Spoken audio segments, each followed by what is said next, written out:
ചെറുപ്പത്തിൽ in fact when I was a kid cricket കളിക്കാനാണ് എന്നൊരു ആഗ്രഹമായിരുന്നു ചെറുപ്പത്തിൽ മുതൽ. എൻ്റെ കൂടെ ഇൻഫാക്റ്റ് എൻ്റെ ഫ്രണ്ട്സും എല്ലാം ഒത്തിരി ക്രിക്കറ്റ് പ്ലെയേഴ്സ് ഉണ്ടായിരുന്നു.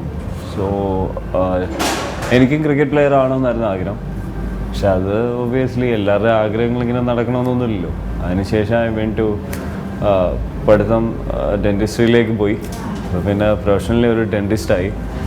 അതിനുശേഷം ഡെൻറ്റിസ്ട്രി എനിക്ക് ഏറ്റവും താല്പര്യമുള്ള വിഷയമല്ല ഡെൻറ്റിസ്ട്രി. സോ അത് കഴിഞ്ഞിട്ട് ഞാൻ മോഡലിംഗ് താല്പര്യമായിരുന്നു. മോഡലിങ്ങിലേക്ക് പോയി, ബോംബെയിലായിരുന്നു. അവിടുന്ന് എൻ്റെ ഫ്രണ്ട്സൊക്കെ ആക്ടിങ് ക്ലാസ്സസിലും ഡ്രാമാസിലും ഒക്കെ ചെയ്തുകൊണ്ടിരുന്നു. കൂടെ ഉണ്ടായിരുന്ന മെയിൽ മോഡൽസ്. അപ്പോൾ അവരുടെ കൂടെ സ്വാഭാവികമായിട്ട് ഞാനും പോയി. അങ്ങനെയാണ് ആക്ടിങ്ങിൻ്റെ ഒരു ക്രേസ് വന്നത്. അതിനുശേഷം ഇവിടേക്ക് തീർത്തും യാദൃശ്ചികമായിട്ട് ദീപൻ ചേട്ടനുണ്ട്, പുതിയ മുഖം ഡയറക്ടർ. അദ്ദേഹം വിളിക്കുകയും അദ്ദേഹത്തിൻ്റെ പുതിയ മൂവിയിൽ എന്നെ നിവിൻ പോളിയും ഹീറോസായിട്ട് കാസ്റ്റ് ചെയ്തിരുന്നു. നിർഭാഗ്യവശാൽ അത് നടന്നില്ല.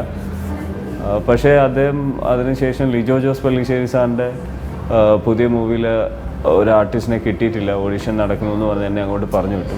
അങ്ങനെ ലിജോ സാറ് ഓഡീഷൻ ചെയ്തിട്ടാണ് ആദ്യമായിട്ട് ഞാൻ മൂവിയിൽ വരുന്നത്. പിന്നെ ഭാഗ്യം കൊണ്ട് വീണ്ടും ക്രിക്കറ്റ് കളിക്കാൻ പറ്റി. ക്രിക്കറ്റ് കളി ഉപേക്ഷിച്ചിരുന്നതാണ്. പിന്നെ ദൈവം ഒരു ചാൻസ് കൊണ്ട് തന്നെന്ന് പറയാം. അങ്ങനെ വീണ്ടും ക്രിക്കറ്റ് കളിക്കാൻ പറ്റി.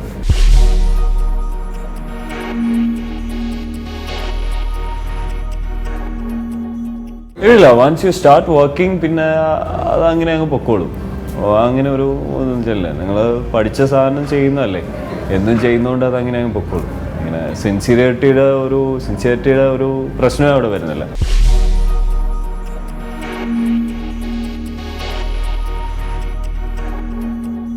കൂടുള്ള സുഹൃത്തുക്കൾ പിന്നെ സിനിമയിൽ കയറി, ബോളിവുഡ് മൂവിയിലോട്ട് കയറി. അപ്പോൾ അതൊക്കെ കഴിഞ്ഞിട്ടാണ് ഇങ്ങനെ വന്നത്.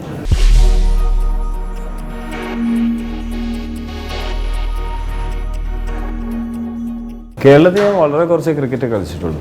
ഇൻഫാക്റ്റ് ഞാൻ അതിനിടയ്ക്ക് ഹയർ സ്റ്റഡീസിന് വേണ്ടി UK പോയി. അപ്പോഴാണ് ഞാൻ എൻ്റെ ഏറ്റവും നല്ല ക്രിക്കറ്റ് ജീവിതത്തിൽ കളിച്ചിട്ടുള്ളത്. ഞാൻ UK ഇങ്ങനെ ക്ലബ്ബുകൾക്ക് വേണ്ടി നടന്ന് കളിക്കുമായിരുന്നു, ഒത്തിരി കളികൾ കളിക്കുമായിരുന്നു. അതിനു മുമ്പ് കേരളത്തിൽ കളിക്കുമെന്നല്ലാതെ ഈ പറഞ്ഞ പോലെ സീരിയസ് ആയിട്ടുള്ള ക്രിക്കറ്റ് ഞാൻ കളിച്ചിട്ടില്ല. എന്നെ പോലെ തന്നെ എത്രയോ പേരിങ്ങനെ ക്രിക്കറ്റ് കളിച്ച് ഇടയ്ക്ക് വെച്ചിട്ട് നിർത്തിയിട്ട് പോകുന്നുണ്ട്. അതുപോലെ ഞാനും നിർത്തിയതാണ്.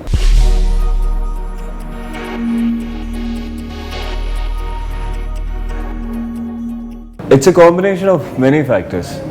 ഒരു കാര്യമായി മാത്രമായിട്ട് പറയാൻ പറ്റില്ല. ഇപ്പോൾ ഒന്നാമത് അന്നത്തെ കാലങ്ങളിലൊക്കെ വീട്ടുകാർ ക്രിക്കറ്റ് പ്ലെയേഴ്സിനെ ക്രിക്കറ്റർ ആണോ എന്നൊന്നും പറഞ്ഞ് ആരെയും വളർത്താറില്ല. എന്തെങ്കിലും പഠിച്ചിട്ട് ഒന്നെങ്കിൽ ഡോക്ടറാ എഞ്ചിനീയറാ ആ ലെവലിൽ എന്തെങ്കിലും പഠിച്ചിട്ട് പോവുക. അങ്ങനെ ഒരു കാഴ്ചപ്പാടാണ് അന്നത്തെ കാലത്ത്. ഇപ്പോഴും അങ്ങനെയൊക്കെ തന്നെയാണ്. പിന്നെ രണ്ടാമത് കേരളത്തിൽ നിന്ന് ക്രിക്കറ്റ് കളിച്ച് ഉയർന്നു വന്ന ആൾക്കാർ വളരെ കുറവാണ്. പിന്നെ പഠിത്തം കൂടി കഴിയുമ്പോൾ സ്വാഭാവികമായിട്ടും ക്രിക്കറ്റ് കളിക്കാൻ സമയം കാണത്തില്ല. ഇങ്ങനെ എല്ലാ ഫാക്ടേഴ്സിൻ്റെ ഒരു കോമ്പിനേഷനാണ്. ക്രിക്കറ്റ് കളിച്ചിട്ട് ഒരു ജോലി നേടുക ഇപ്പം ഇത്തിരി കൂടി എളുപ്പമാണ്. അന്നത്തെ കാലത്തൊക്കെ വളരെ പ്രയാസമായിരുന്നു.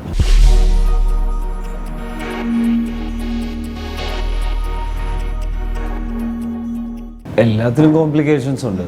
കോംപ്ലിക്കേഷൻസ് ഇല്ലാത്തതായിട്ട് എന്താ ഉള്ളത്? എന്ത് നമ്മൾ ജീവിതത്തിൽ ചെയ്താലും കോംപ്ലിക്കേഷൻസ് ഉണ്ട്. പിന്നെ ആദ്യം ചെയ്ത മൂവിയിൽ Lijo Jose Pallissery sir, director of the movie, പുള്ളി ഭയങ്കര സപ്പോർട്ടീവായിരുന്നു. ഒരിക്കലും വഴക്ക് പറഞ്ഞിട്ടില്ല. അപ്പോൾ ടെൻഷൻ എന്ന് പറയുന്ന ഫാക്ടർ അദ്ദേഹം ആദ്യം തന്നെ എടുത്തു കളഞ്ഞു. തെറ്റ് ചെയ്യുന്നതിന് മുമ്പ് തന്നെ പുള്ളിക്കാരൻ വന്ന് തിരുത്തും. ഈ ക്യാമറയുടെ മുമ്പ് ചെയ്യുന്നതിന് മുമ്പ് തന്നെ അദ്ദേഹം വന്ന് തിരുത്തും.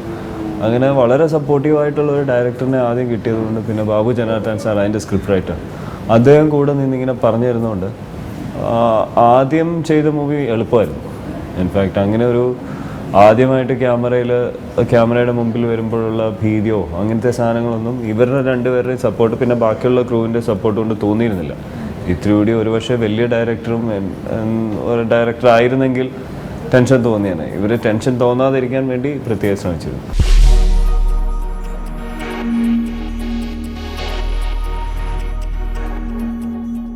എല്ലാ സിനിമയിലേക്കും മനസ്സിലക്ഷ്യം വെക്കുന്നുണ്ട്, അങ്ങനെയൊന്നുമില്ല. പിന്നെ ഞാൻ പ്രിയദർശൻ സാറിൻ്റെ ഹിന്ദി സിനിമ ചെയ്തിരുന്നു, അത് കഴിഞ്ഞു. ഹിന്ദിയിൽ എന്നെ പോലത്തെ വഴി കൂടെ നടന്നാൽ തന്നെ എന്നെ പോലെ ഇഷ്ടം പോലെ ആൾക്കാരെ കിട്ടും. അതുകൊണ്ട് അവിടെ പോയി വലുതാവുക എന്നുള്ള വളരെ പ്രയാസമുള്ള കാര്യമാണ്. ഇമ്പോസിബിൾ അല്ല, പ്രയാസമുള്ള കാര്യമാണ്. പിന്നെ മലയാള സിനിമയെ പറയുകയാണെങ്കിൽ അംഗീകരിക്കുമായിരിക്കും ആൾക്കാർ. നേരത്തെ ഒരു പക്ഷേ ഇങ്ങനെയുള്ളവരില്ലായിരിക്കും, ഇപ്പം തന്നെ എത്രയോ പേര് ശരീരമുള്ളവർ വരുന്നു. അതുകൊണ്ട് ഒരു പെർട്ടിക്കുലർ ലുക്കിലേക്ക് മലയാള സിനിമ ഒരു പക്ഷേ കുറച്ച് നാൾ മുമ്പ് അങ്ങനെ ആയിരുന്നിരിക്കാം, പക്ഷേ ഇപ്പോഴത്തെ ഓഡിയൻസ് എല്ലാം അക്സെപ്റ്റ് ചെയ്യുന്ന തരത്തിലുള്ള ആൾക്കാരാണ്. അതുകൊണ്ട് അതൊരു പ്രശ്നമായിട്ട് എനിക്ക് തോന്നുന്നില്ല.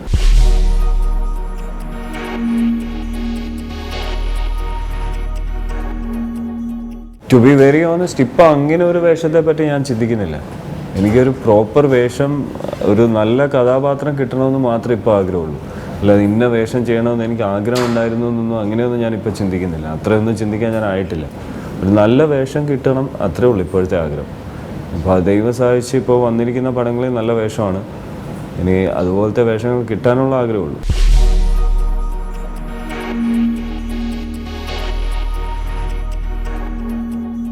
എപ്പോഴെങ്കിലും അല്ല, ഒത്തിരി ധാരാളം ഇങ്ങനെയുള്ള സിറ്റുവേഷൻസിൽ കൂടെ കടന്നു പോയിട്ടുണ്ട്. അത് ഞാനെന്നല്ല, എല്ലാവരും കടന്നു പോകുന്ന സിറ്റുവേഷനാണല്ലോ അത്. ഡെൻറ്റിസ്ട്രി ഞാൻ വർക്ക് ചെയ്യാതായി, മോഡലിംഗ് ചെയ്തുകൊണ്ട് നടന്നു. മൂവിയിൽ വരണമെന്ന് ആഗ്രഹമുണ്ട്, പക്ഷേ പ്രോപ്പർ ബ്രേക്ക് കിട്ടുന്നില്ല. അങ്ങനെ ഞാൻ ഒത്തിരി നാൾ ഇങ്ങനെ പോയിരുന്നു. അപ്പോൾ ആ സമയത്ത് ഇങ്ങനെ ആയിരുന്നു ചിന്തിക്കായിരുന്നു, എന്താണ് ഞാൻ തന്നെ ചെയ്യുന്നതെന്ന് എനിക്ക് തന്നെ അറിയില്ല. പക്ഷേ അതുപോലെ തന്നെ ആ ഫ്ലോയുടെ കൂടെ ഇങ്ങനെ പൊയ്ക്കൊണ്ടിരിക്കുകയായിരുന്നു. എന്തെങ്കിലും ഒരു ബ്രേക്ക് ദൈവം കൊണ്ട് തരും എന്നുള്ള വിചാരത്തിൽ ഇങ്ങനെ നിൽക്കായിരുന്നു. സിറ്റി ഓഫ് ഗോഡ് ചെയ്തു, അത് കഴിഞ്ഞ് വേറൊരു മൂവി ചെയ്തു. എന്നിട്ടും അത് ആൾക്കാർ അധികം കൊമേഴ്ഷ്യൽ സക്സസ് ആയ മൂവീസ് ആയിരുന്നില്ല. എന്നിട്ടും ഇങ്ങനെ പ്രോപ്പർ ബ്രേക്ക് കിട്ടാതിരുന്നപ്പോൾ വീണ്ടും ഇങ്ങനെ തന്നെ ചിന്തിക്കാൻ തുടങ്ങി. അപ്പോഴാണ് CCL ആപ്പൻ ചെയ്തത്. CCL നടന്ന അപ്പോഴാണ്. CCLന് ശേഷമാണ് പ്രോപ്പറായിട്ട് ആൾക്കാർ അറിയാൻ തുടങ്ങിയത് തന്നെ. നമ്മളിങ്ങനെ ചിന്തിച്ചുകൊണ്ടിരുന്നാലും ഇങ്ങനെ വിഷമിച്ചുകൊണ്ടിരുന്നാലും ദൈവം എപ്പോഴെങ്കിലും ഒരു ചാൻസ് കൊണ്ട് തരുമെന്നുള്ളൊരു വിശ്വാസം ഉണ്ടായിരുന്നു. അതിലിങ്ങനെ പൊയ്ക്കൊണ്ടിരിക്കുകയായിരുന്നു.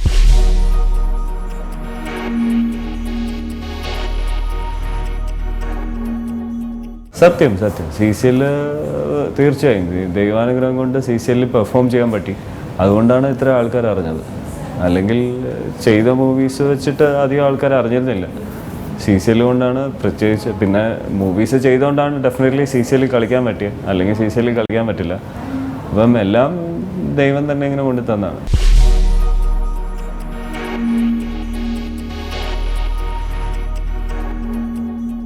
അതെ, തീർച്ചയായും.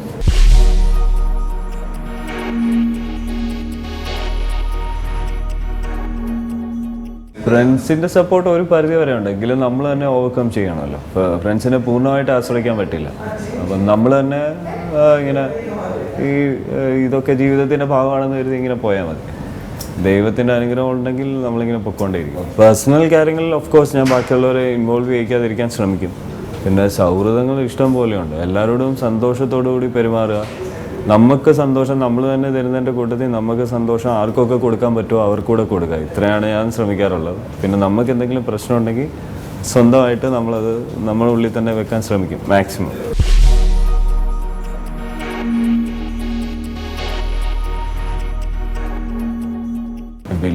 എനിക്കറിയാവുന്ന ആൾക്കാരെ കിട്ടിയിട്ടുള്ളൂ. എന്നെ അറിയാത്ത ആൾക്കാർ വിളിച്ചിട്ട് വളരെ നന്നായി എന്നൊന്നും പറഞ്ഞിട്ടില്ല.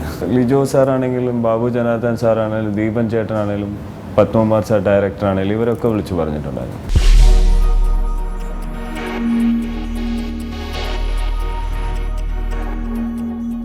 അങ്ങനെ തോന്നുന്ന ധാരാളം വിഷയങ്ങളുണ്ട്. പക്ഷേ ഇപ്പോൾ ഒരു ഗുണമെന്ന് വെച്ചാൽ, പണ്ട് നമുക്ക് ഇങ്ങനത്തെയുള്ള വിഷയങ്ങളിൽ പ്രതികരിക്കണമെങ്കിൽ പ്രയാസമായിരുന്നു. ഇപ്പോൾ ഫേസ്ബുക്ക്, ട്വിറ്റർ അതുപോലത്തെ എന്താ പറയുക, ഇൻ്റർനെറ്റ് ഇത്രയും വ്യാപകമായതുകൊണ്ട് നമുക്കൊരു അഭിപ്രായം ഉണ്ടെങ്കിൽ നമ്മളതൊരു അഭിപ്രായം എവിടെയെങ്കിലും എഴുതി കഴിഞ്ഞാൽ അതിപ്പോൾ പത്രമോ TVയോ അങ്ങനെ ഉള്ള സാധനങ്ങളില്ലാതെ തന്നെ എത്രയോ ആയിരക്കണക്കിന് ആൾക്കാരിലേക്ക് അത് ചെല്ലും. അപ്പോൾ നമുക്ക് പ്രതികരിക്കാനുള്ള മീഡിയ ഇപ്പോൾ കൂടുതലാണ്. ഫോർ എക്സാമ്പിൾ എന്താ പറയുക, ഇപ്പം മുല്ലപ്പെരിയാർ പ്രശ്നം വന്നപ്പോൾ തന്നെ ഫേസ്ബുക്കിലൂടെ എത്രയോ പേരാണ് അതിനുവേണ്ടി പ്രതികരിച്ചത്. അപ്പോൾ അങ്ങനെ ഒരു ഗുണം ഇപ്പോൾ ഉള്ളതുകൊണ്ട് എന്തെങ്കിലും പ്രശ്നം തോന്നിയാൽ അത് നമ്മൾ ഫേസ്ബുക്കിൽ നിങ്ങൾ സ്റ്റേറ്റസ് മെസ്സേജായിട്ട് ഇട്ടാൽ തന്നെ അതിനെ സപ്പോർട്ട് ചെയ്തോ അതിനെ ഒപ്പോസ് ചെയ്യുന്ന ആൾക്കാരുടെയും പ്രതികരണങ്ങൾ വന്നുകൊണ്ടേയിരിക്കും. സോ അങ്ങനെ എന്തെങ്കിലും തോന്നുകയാണെങ്കിൽ ഞാനത് ഫേസ്ബുക്കിൽ ഇടാറുണ്ട്.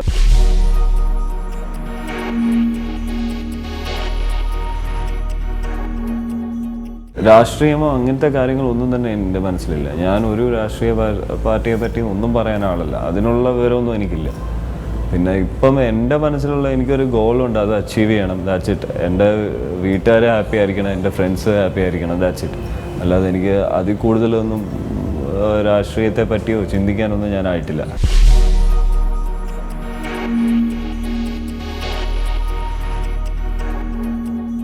എനിക്ക് തോന്നുന്ന ദോഷമെന്ന് പറഞ്ഞാൽ പണ്ട് നമ്മൾ ഇൻട്രാക്ട് ചെയ്തിരുന്നത് കൂടുതലും കണ്ട് സംസാരിക്കുകയായിരുന്നു. ഇൻഫാക്റ്റ് ഒരാളെ നമ്മൾ കാണാൻ പോയി അവരുടെ കൂടെ ഇരുന്ന് സംസാരിച്ച് എത്രയോ മണിക്കൂറുകൾ ഇങ്ങനെ സംസാരിച്ചുകൊണ്ടിരുന്നു. ഇപ്പോൾ അതിൻ്റെ ഒന്നും ആവശ്യമില്ല. ചുമ്മാ ഒരു കോൾ ചെയ്ത് കഴിഞ്ഞിട്ട് ഇന്ന സ്ഥലത്ത് ഓക്കെ അല്ലേ, എല്ലാം ഫൈൻ എന്നുള്ള രീതിയിൽ അങ്ങ് വിട്ടിട്ട് പോകണം. അപ്പം പേഴ്സണൽ ഇൻട്രാക്ഷൻ വളരെ കുറഞ്ഞു.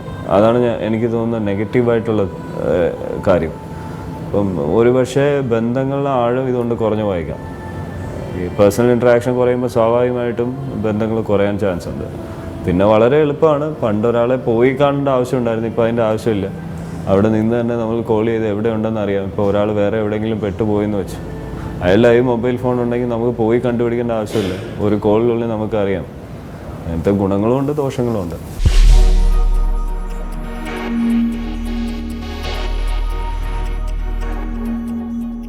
എൻ്റെ പ്രണയം എൻ്റെ മനസ്സിൽ തന്നെ ഇരിക്കുന്നതല്ലേ നല്ലത്. ഇൻഫാക്റ്റ് എൻ്റെ കാഴ്ചപ്പാട് വേറൊരാളെ കൊണ്ട് അറിയിച്ചു കഴിഞ്ഞാൽ പിന്നെ അത് എൻ്റേതല്ലാതായി മാറിപ്പോകും. അതുകൊണ്ട് എൻ്റെ പ്രണയം എന്ന് പറഞ്ഞാൽ ഇതുപോലെ അതങ്ങനെ തന്നെ ഇരിക്കട്ടെ.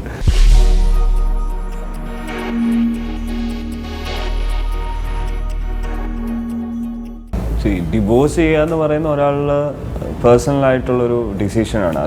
അത് അവർ തന്നെ എടുക്കേണ്ടതാണ്. അവർ ഗ്രോണപ്പാണ്, അവർക്ക് തന്നെ എടുക്കേണ്ടതാണ്. പിന്നെ വേറൊരു കാര്യം എനിക്ക് തോന്നുന്നത്, സെൽഫ് സഫിഷ്യൻ്റ് ആയിട്ടുള്ള ആൾക്കാരാണ് കൂടുതൽ ഡിവോഴ്സ്ഡായി പോകുന്നത്. ഓക്കെ, അവർക്ക് തന്നെ അവരുടെ ജീവിതം മുമ്പോട്ട് കൊണ്ടുപോകാൻ പറ്റും എന്നൊരു തോന്നലുണ്ടായി കഴിഞ്ഞാൽ, ഞാനിപ്പോൾ ഡിവോഴ്സ് ആയി കഴിഞ്ഞാൽ എനിക്ക് പ്രശ്നമില്ല എന്നൊരു തോന്നലായി കഴിഞ്ഞാൽ, അങ്ങനെയുള്ളൊരു ഡിവോഴ്സ് ചെയ്യാൻ അവർ തന്നെ ഒരു സ്റ്റെപ്പ് ഫോർവേഡ് എടുക്കുകയാണ്. പണ്ട് അങ്ങനെ ആയിരുന്നില്ല. ഒരാൾക്ക് മാത്രം ഒരുപക്ഷെ ജോലി ഉണ്ടായിരിക്കും, വീട്ടുകാർ സപ്പോർട്ട് ചെയ്തുകൊണ്ടിരിക്കുകയായിരിക്കും. ഞാൻ ഈ ബന്ധത്തിൽ നിന്ന് ഞാൻ വിട്ടുപോയി കഴിഞ്ഞാൽ ഞാൻ എങ്ങനെ ജീവിക്കുമെന്നൊരു ചിന്ത അന്നുണ്ടായിരുന്നു. ഇന്ന് ആ കാലത്തെ പോലത്തെ ചിന്തയല്ല. ഇതില്ലെങ്കിലും എനിക്ക് ജീവിക്കാൻ പറ്റും എന്നൊരു തോന്നലുണ്ടാകുമ്പം എനിക്കൊരു ഡിസിഷൻ എടുക്കാനുള്ള കഴിവുണ്ട്. ഞാനിങ്ങനെ ചെയ്യുന്നു, ഇതിന് എൻ്റെ സ്വന്തം ആവശ്യമാണ്. ബാക്കിയുള്ളവർ ഇതിൽ എന്ത് ചെയ്യണം, സമൂഹം എന്ത് പറയുന്നു എന്നുള്ള നോക്കുന്ന കാര്യം ഇപ്പോഴത്തെ ഒരുപക്ഷെ ഇപ്പോൾ പണ്ട് സമൂഹം എന്ത് പറയുന്നു എന്ന് നോക്കുന്നതിൻ്റെ അത്രയും ഇപ്പോൾ നോക്കുന്നില്ല. ഇവർ സ്വന്തം കാര്യത്തിലേക്ക് ആൾക്കാർ കുറച്ചുകൂടി സ്വന്തം കാര്യമാണ് ആൾക്കാർക്ക് ഇപ്പോൾ കൂടുതൽ ഇമ്പോർട്ടൻ്റ് ആയിട്ട് തോന്നുന്നത്. സമൂഹത്തിനെ പറ്റി അധികം നോക്കുന്നില്ല. ഇങ്ങനെ ഈ രണ്ട് രീതിയിലുള്ള സുഹൃത്തുക്കൾ എനിക്കിപ്പോൾ തന്നെ ഉണ്ട്. അവർ രണ്ടുപേരും ഭാര്യയും ഭർത്താവും 2 കൊല്ലത്തോളം വെറും ഫ്രണ്ട്സിനെ പോലെ ഒരു വീട്ടിൽ താമസിക്കുകയാണ്. വേറെ യാതൊരു ബന്ധമില്ല. അച്ഛനെ അമ്മയും കാണിക്കാൻ വേണ്ടി മാത്രം ഭാര്യ ഭർത്താക്കന്മാരായി അവർ 2 കൊല്ലത്തോളം പോയി. അതിനുശേഷം അവർക്ക് പറ്റത്തില്ലെന്ന് തോന്നിയപ്പോൾ അവർ ഡിവോഴ്സ്ഡായി. സോ 2 കൊല്ലം വരെ അവർ ഈ കാലത്ത് പോലും അഡ്ജസ്റ്റ് ചെയ്തു. സോ 2 രീതിയിലുള്ള ആൾക്കാരുണ്ട്. അവർക്ക് 2 പേരും പ്രൊഫഷണൽസ് ആണ്, but still they adjusted it 2 കൊല്ലത്തോളം. അപ്പം അങ്ങനെയുള്ള 2 രീതിയിലുള്ള ആൾക്കാർ ഇപ്പോഴും ഉണ്ട്.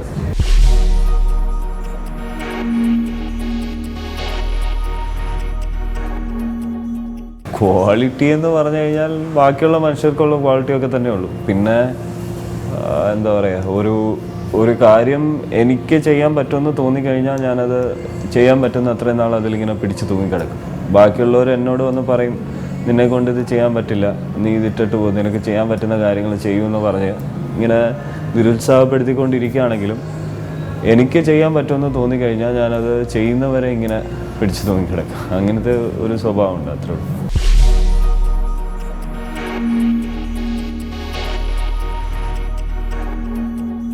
ഇഷ്ടം പോലെ ഉണ്ട്.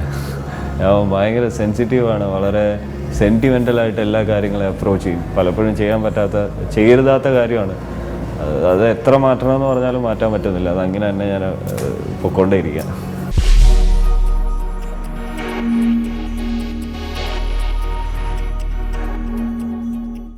ഡെന്റിസ്ട്രി എന്ന് പറയുന്നത് എപ്പോഴും എൻ്റെ കയ്യിലിരിക്കുന്ന സാധനമാണ്. I can go back and I can start working as A dentist. അതെൻ്റെ കോൺഫിഡൻസാണ്, അതെൻ്റെ കയ്യിലുണ്ട്. അതവിടെ ഉള്ളപ്പോൾ എനിക്ക് മുമ്പോട്ട് പോകാൻ ബാക്കിയുള്ളതിനേക്കാൾ എളുപ്പമാണ്. അതവിടെ വെച്ചിട്ട് എൻ്റെ ഇപ്പോഴത്തെ ആഗ്രഹം ഒരു ആക്ടറായിട്ട് അംഗീകരിക്കപ്പെടുക എന്നുള്ളതാണ്. അത് കണ്ടുകൊണ്ടാണ് ഞാനിപ്പോൾ മുമ്പോട്ട് പോകുന്നത്. So as long as I have this dentistry safety net with me, it's fine with me. I am fine, I am absolutely fine with that. ഇതൊന്നും നടന്നില്ലെങ്കിൽ എനിക്ക് തിരിച്ചു പോകാനൊരു സ്ഥലമുണ്ട്. അതുകൊണ്ട് ഇപ്പം ഞാൻ കോൺഫിഡൻ്റ് ആയിട്ട് മുമ്പോട്ട് പൊയ്ക്കൊണ്ടിരിക്കുകയാണ്. നിങ്ങൾ പൊയ്ക്കൊണ്ടിരുന്നാൽ ദൈവം ചാൻസസ് കൊണ്ടു തരുമെന്നുള്ള വിശ്വാസക്കാരനാണ് ഞാൻ. അതുകൊണ്ട് ഞാനിങ്ങനെ പൊയ്ക്കൊണ്ടിരിക്കും.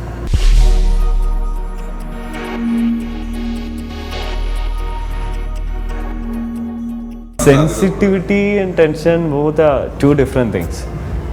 ടെൻഷൻ ഉണ്ടാകാറുണ്ട്. അല്ലാതെ ടെൻഷൻ ഉണ്ടായി കഴിഞ്ഞാൽ തന്നെ ഞാനത് പെട്ടെന്ന് മാറ്റാൻ ശ്രമിക്കും. വേറെ എന്തെങ്കിലും കാര്യത്തിൽ ഇൻഡൾജ്ഡ് ആയിട്ട് ടെൻഷൻ മാറ്റാൻ പെട്ടെന്ന് ശ്രമിക്കും. പിന്നെ സെൻസിറ്റീവാണ്. I am a sensitive person. അതിപ്പോൾ ഓരോ മനുഷ്യരുടെ സ്വഭാവമല്ലേ.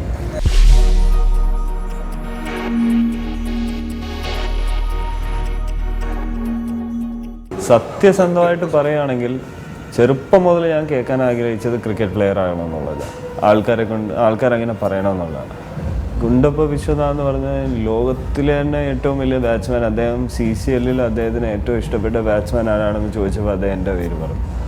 അപ്പോൾ അതൊക്കെ എന്ന് പറഞ്ഞാൽ എനിക്ക് ചിന്തിക്കാനാകുന്നതിലൊക്കെ ഒത്തിരി അതെ. CCLലാണ്, വേറെ ഉള്ളതല്ല. CCL കളിക്കുന്ന ഭയങ്കര ബാറ്റ്സ്മാൻമാരൊന്നുമില്ല. എന്നാലും പുള്ളിക്കാരൻ അത്രയും പറഞ്ഞ സ്ഥിതിക്ക് എനിക്ക് ഭയങ്കര ഭയങ്കര സന്തോഷം തോന്നി. അതൊക്കെ ഒത്തിരി സന്തോഷം കിട്ടിയ സന്ദർഭമാണ്. ഇൻഫാക്റ്റ് അത് കഴിഞ്ഞായിരിക്കും ഒരു പക്ഷേ ആക്ടറെന്ന് കേൾക്കാൻ ഞാൻ ആഗ്രഹിക്കുന്നത്. ചെറുപ്പത്തിൽ മുതൽ ക്രിക്കറ്റർ ആകാൻ ആഗ്രഹിച്ചതുകൊണ്ടാകും. ചെറുപ്പത്തിൽ മുതൽ ആക്ടറാണോ എന്ന് ആഗ്രഹിച്ചവർക്ക് ഡിഫറെൻ്റ് ആകും. അപ്പം ഞാൻ പറഞ്ഞു വരുന്നത് ക്രിക്കറ്ററായി കേൾക്കാനാണ് എനിക്ക് കൂടുതൽ ആഗ്രഹം. ഇൻഫാക്റ്റ് ആക്ടറായി കേൾക്കണമെന്നും ഭയങ്കര ആഗ്രഹമുണ്ട്. ആക്ടറാകാനായി ഞാൻ ഇനി ഒത്തിരി വളരേണ്ടിയിരിക്കുന്നു. അങ്ങനെ ആരെങ്കിലും പറഞ്ഞ് കേൾക്കണമെങ്കിൽ